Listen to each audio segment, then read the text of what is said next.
আজকে আমি সোয়াবিনের রেসিপি বানালাম। আমার রেসিপিটা আপনারা দেখবেন, দেখে কমেন্টে জানাবেন কীরকম হয়েছে। ঝর্ণার রান্নাঘরে স্বাগতম। আজকে আমি বানাবো সোয়াবিনের নতুন রেসিপি। জলটা ফুটছে, আমি এক মুঠি লবণ দিয়ে দিলাম। সোয়াবিনটা সেদ্ধ করতে দিলাম। সোয়াবিনটাকে পেস্ট করে নিয়ে আসছি। তেলটা গরম হয়ে গেল, আমি আলুটা ভেজে নিলাম। লবণ দিয়ে দিলাম।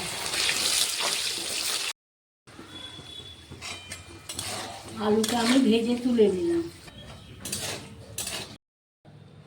আমি এবার সোয়াবিনটাকে মাখিয়ে নিব।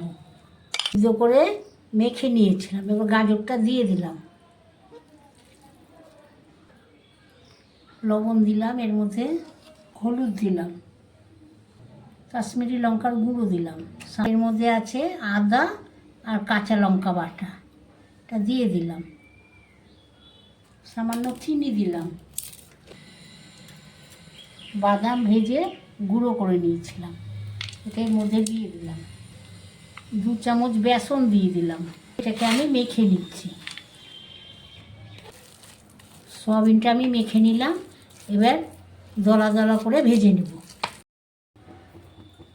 আমি এবার মুঠি মুঠি করে ভাজতে দিলাম।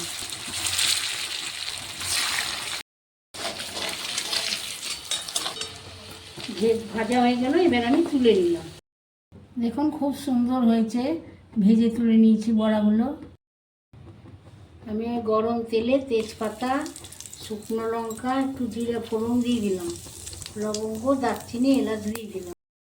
তেলের উপর টমেটোগুলো সামান্য লবণ দিয়ে দিলাম, সামান্য হলুদ দিয়ে দিলাম, রঙের জন্য সামান্য কাশ্মীরি লঙ্কার গুঁড়ো দিয়ে দিলাম, চিনি দিয়ে দিলাম, সামান্য হিং দিয়ে দিলাম, আদা বাটা, লঙ্কা বাটা দিয়ে দিলাম। এর মধ্যে আছে ধনে জিরে বাটা। আলু ভেজে রেখেছিলাম, আলুটা দিয়ে দিলাম। সামান্য জল দিয়ে দিলাম। বড়াগুলো আমি দিয়ে দিলাম।